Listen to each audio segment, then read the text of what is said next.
제가 봤을 때는 이거는 무조건 유찰이에요. 한 번은 유찰이 돼야 되고 2차로 넘어와서 14억 한 6천 정도 요 가격이 됐을 때 요때 이제 입찰을 고려해보는 게 좀 맞겠다라는 생각이 듭니다. 그래서 제가 생각을 할 때는 입지적인 조건은 전혀 나쁘지가 않습니다. 공장 창고가 많이 몰려 있기도 하고 공장을 운영함에 있어서 필요한 어떤 기반 시설, 인프라들, 공구 상가라던가 여러 가지 식당이라던가 편의 시설들이 많이 모여 있는 동네이기 때문에 그런 거는 되게 좋아요. 그리고 고속도로 IC랑도 상당히 근거리에 들어가 있고 여기 82번 도로를 또 올라타게 되면은 화성시 전반적인 지역에 이동하고 접근하기가 편리한 도로이기 때문에 교통적인 상황도 좋은 조건 중에 하나예요. 적절히 떨어졌을 때 적당히 욕심을 부리고 들어가는 게 좋다. 이게 너무 욕심내가지고 2회차인데 14억 6천이 최저가인데 거기에서 뭐 한 1,000만 원 더 적어가지고 입찰하고 이러면은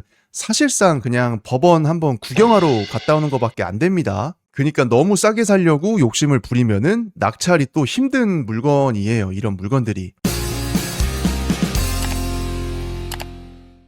반갑습니다. 공장 경매와 공장 투자 그리고 공장 개발의 진심인 셔리형입니다. 오늘 또 우리 시청자 여러분들이랑 경매로 나온 공장 물건을 하나 살펴보려고 합니다. 경기도 화성시 팔탄면 서근리에 나와 있는 물건인데 일단은 주소지를 딱 보는 순간 이 물건 기본적으로 입지 자체는 나쁘지가 않겠구나라는 생각이 확 들죠. 여기 잠깐 지도를 보면 우리 경매 물건이 대략적으로 요렇게 나와 있습니다. 건물이 여기 하나, 두 개, 그 다음에 여기 세 개, 그 다음에 요 가운데가 이제 마당 공간이 되겠죠. 요렇게 이루어진 물건인데 여기 화면에서 보는 것만 하더라도 주변에 공장이 상당히 많이 들어가 있어요. 근데 전반적으로 여기 주변으로 해서 공장들이 더 많습니다. 그래서 우리 경매 물건이 들어가 있는 요쪽에 이제 서근리, 그 다음에 요 앞에 이제 석포리, 그 다음에 요 뒤쪽으로 해서 더구리까지 해가지고 전반적으로 이 세 지역 자체가 공장이나 창고가 상당히 많이 몰려있는 지역이기 때문에 그래요. 그리고 우리 경매 물건에서 고속도로 IC까지 대략 한 5분 정도밖에 걸리질 않습니다. 그럼 여기 조암 IC 올라타서 평택 시흥고속도로를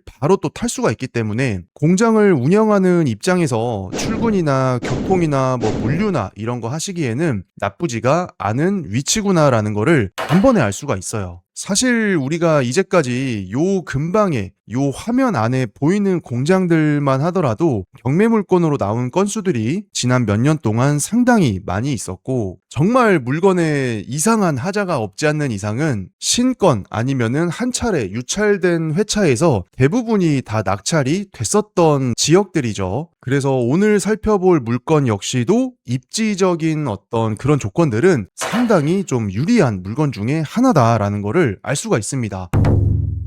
감정 가격이 20억 9천만 원 정도에 나와 있는데 우리가 항상 이렇게 감정 가격을 볼 때 이게 토지랑 건물 그리고 그 외에 기계 기구 같은 게 얼마나 잡혀 있는지를 체크를 해보는 게 중요하죠. 근데 우리 물건 같은 경우에는 20억 9천만 원이라는 금액에 토지와 건물들만 들어가 있고 특별한 기계 기구까지는 포함이 안 되어 있습니다. 그러면은 이제 쉽게 요 감정 금액을 토지 평수로 나눠 보면은 일단 1차적인 평당 가격을 확인해 볼 수가 있다라는 얘기예요. 자, 일단은 계산기를 켜고 20억 9천만 원 나누기 토지가 772평 정도 됩니다. 그럼 평당가가 270만 원 정도 되기 때문에 요 주변에서 특별히 산업단지에 들어가 있는 그런 물건이 아닌 이상 공장이 평당 300이 조금 안 되는 가격이다 라고 하면은 일단은 크게 비싸지는 않은 느낌이 들기는 합니다. 하지만 요 단순한 평당 이 금액에는 지금 우리가 뭐가 안 들어가 있죠? 오늘의 경매 물건의 특수적인 어떤 그런 조건들이 안 들어가 있어요. 예를 들어서 뭐 토지의 모양이라던가 요 토지 안에 실제로 사용 가능한 땅의 면적이라던가 여기가 고바위 언덕 끝에 있냐 평지냐 이런 조건들 그리고 건물의 건폐율이 얼마나 들어가 있냐 뭐 땅은 700평이 넘는데 건물은 꼴랑 뭐 100평 이런 경우에도 또 제값을 받기가 힘들기 때문이죠. 그리고 우리 건물이 이게 1층짜리냐 2층짜리냐 요렇게 단층일 때 복층일 때도 공장의 가격이 달라질 거고 이 건물의 종별이 뭐 1종 소매냐, 2종 대조장이냐, 아니면 공장이냐, 창고냐, 이런 거에 따라서도 또 실제 사용 가능한 조건들이 다 달라지기 때문에 우리가 여기에 기재된 조건들 외에 여러 가지 조건들을 따져봐서 우리가 신건에 20억 9천만 원, 평당 270만 원이라는 금액이 비싼지 싼지 아니면 적당한지를 잘 가늠하는 게 가장 중요한 것 중에 하나입니다. 1차 매각 기일이 이제 얼마 안 남았죠. 촬영일 기준으로 지금 이틀 남았는데 제가 봤을 때는 이거는 무조건 유찰이에요. 한 번은 유찰이 돼야 되고 2차로 넘어와서 14억 한 6천 정도 요 가격이 됐을 때 요때 이제 입찰을 고려해보는 게 좀 맞겠다라는 생각이 듭니다. 만약에 2회차 14억 6천이 최저가일 때 우리가 입찰을 한다 하면은 772평이기 때문에 평당 189만 원이에요. 그럼 대략적으로는 뭐 한 190만 원이라고 치고 2차 가격인데 공장 건물이 다 지어져 있는데 평당 190이다. 그러면은 어떻게 보면은 이 지역에서 허가를 안 받은 원형지, 아무런 공사도 안 돼 있는 원형지 가격에다가 공장이나 제조장으로 인허가를 받고 건물을 지을 수 있는 토목공사까지 했을 때의 가격과 비스무리한 가격입니다. 그렇기 때문에 2회차 정도의 입찰을 고려를 해서 경매로 이 공장을 시세보다 저렴하게 사서 시작을 하는 게 무엇보다 중요해요. 우리가 이렇게 부동산 경매를 생각하는 목적 자체가 똑같은 부동산, 공장이나 창고를 일반 부동산이나 시세보다 저렴하게 취득을 하기 위해서 우리가 이렇게 공부도 하고 제 영상도 꾸준하게 보고 하는 거잖아요. 그래서 오버슈팅을 안 하는 게 되게 중요하고 적절히 떨어졌을 때 적당히 욕심을 부리고 들어가는 게 좋다. 이게 너무 욕심내가지고 2회차인데 14억 6천이 최저가인데 거기에서 뭐 한 1,000만 원 더 적어가지고 입찰하고 이러면은 사실상 그냥 법원 한번 구경하러 갔다 오는 것밖에 안 됩니다. 그러니까 너무 싸게 살려고 욕심을 부리면은 낙찰이 또 힘든 물건이에요. 이런 물건들이. 왜냐면 이렇게 사진을 보더라도 우리가 볼 수 있는 전형적인 일반적인 그런 공장 외형을 가지고 있고 이렇게 내부를 보더라도 약간 사무실 공간도 들어가 있으면서 약간 요렇게 이제 통창 느낌의 삼각형 오두막 전면부처럼 보이는 그런 건물도 같이 섞여 있는 물건이기는 합니다.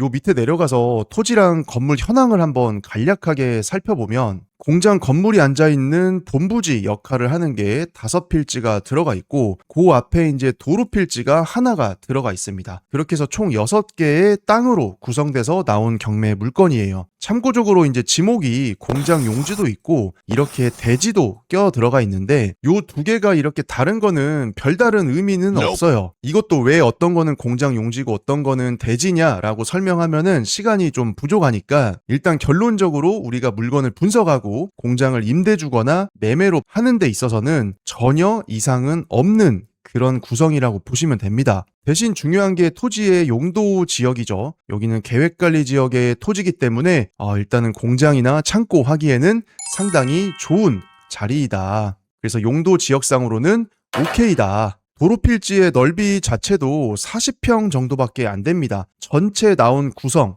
770평 중에 40평 정도기 때문에 도로 지분율도 10%가 훨씬 안 돼요. 그러니까 도로가 많이 껴들어가 있는 물건도 아닌 거죠. 건물의 구성을 봤더니 아까 우리 지도에서 봤던 것처럼 총 3개가 들어가 있습니다. 요거 2개는 대략적으로 100평이 조금 안 돼요. 99평, 97평. 대신 요 가운데 들어가 있는 거는 38평 정도 되고 있기 때문에 요 작은 거 하나만 조금 들어가 있는 거고 나머지는 다 99평, 얘도 한 97평 정도 되는 건물임을 알 수가 있고 특이한 거는 맨 위에 거는 사용 승인일이 2020년이에요. 그러니까 이제 대략적으로 한 6년 차 정도 된 거죠. 근데 우리 밑에 건물 2개는 2008년도에 승인이 됐었습니다. 대략적으로 한 18년 차에 들어서는 건물임을 알 수가 있어요. 요게 이제 24년 4월 달의 모습인데 경매로 나온 건물은 요게 1번, 2번, 그다음에 요게 3번 요렇게 이제 편의상 지칭을 한다고 하면은 아까 우리가 살펴본 대로 건물 하나는 2020년에 준공이 된 건물이었고 나머지 건물 2개는 2008년식이었죠. 그러면 이 3개 중에 어떤 게 이제 오래된 거냐는 로드뷰만 봐도 알 수가 있습니다. 요게 2017년 6월 달의 모습인데 여기 앞에 보이는 통창 들어간 거, 그다음에 요 뒤에 보이는 요 2번 건물, 요거는 이때 당시에도 있었어요. 대신 우리가 아까 봤었던 왼쪽에 있던 1번 건물이 요 옛날 로드뷰에는 없습니다. 비닐하우스만 들어가 있죠.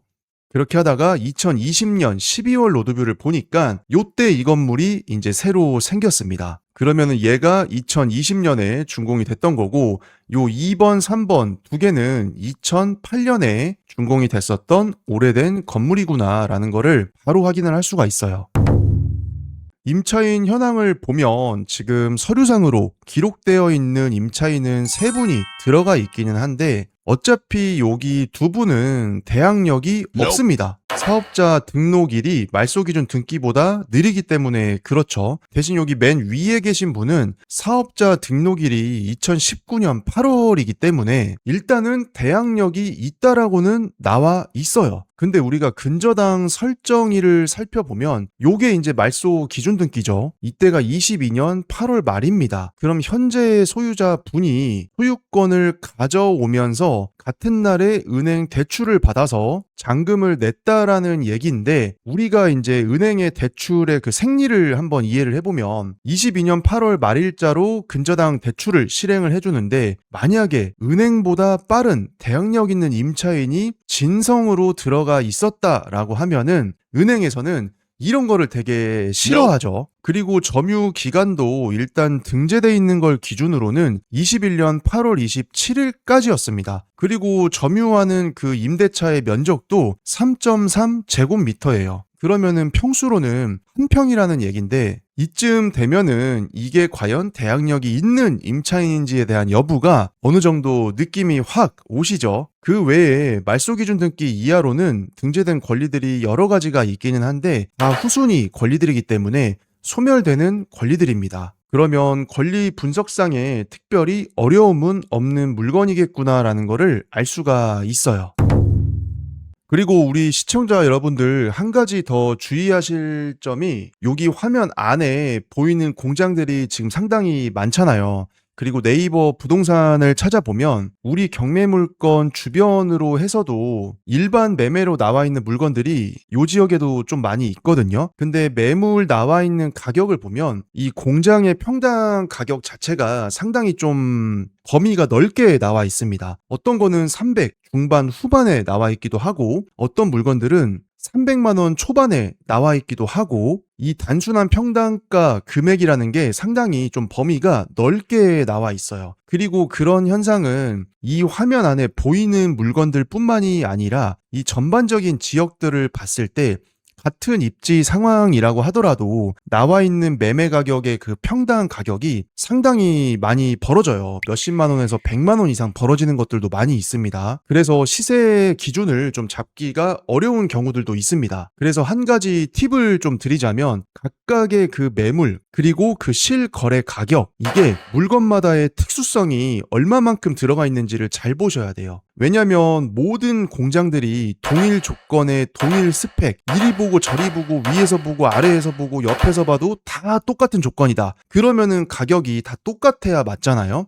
근데 그렇지가 않기 때문에 같은 지역, 같은 입지라고 하더라도 거래가 됐던 금액들이 천차만별이기도 하고 네이버 부동산이나 일반 부동산에 나와 있는 공장의 평당 가격 역시도 그러한 세부적인 조건들 때문에 벌어져 있는 거거든요. 그래서 그런 조건들마다도 상대적인 비교를 잘 해서 이번 경매물건의 적당한 시세라던가 적절한 입찰가라던가 이 금액적인 고민에 대한 부분을 좀 디테일하게 확인해 보는 게 정말 중요합니다. 그래서 제가 생각을 할 때는 우리 이번 경매물건 같은 경우에는 입지적인 조건은 전혀 나쁘지가 않습니다. 공장 창고가 많이 몰려 있기도 하고 공장을 운영함에 있어서 필요한 어떤 기반 시설, 인프라들, 공구 상가라던가 여러 가지 식당이라던가 편의 시설들이 많이 모여 있는 동네이기 때문에 그런 거는 되게 좋아요. 그리고 고속도로 IC랑도 상당히 근거리에 들어가 있고 여기 82번 도로를 또 올라타게 되면은 화성시 전반적인 지역에 이동하고 접근하기가 편리한 도로이기 때문에 교통적인 상황도 좋은 조건 중에 하나예요. 대신 우리 건물이 3개인데 얘가 대략 100평, 얘도 100평,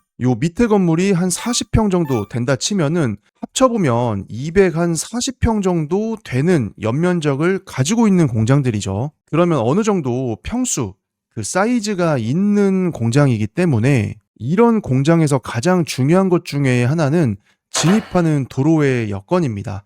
근데 실제로 요 도로를 가게 되면 여기가 그렇게 또 넓은 느낌이 들지는 않아요.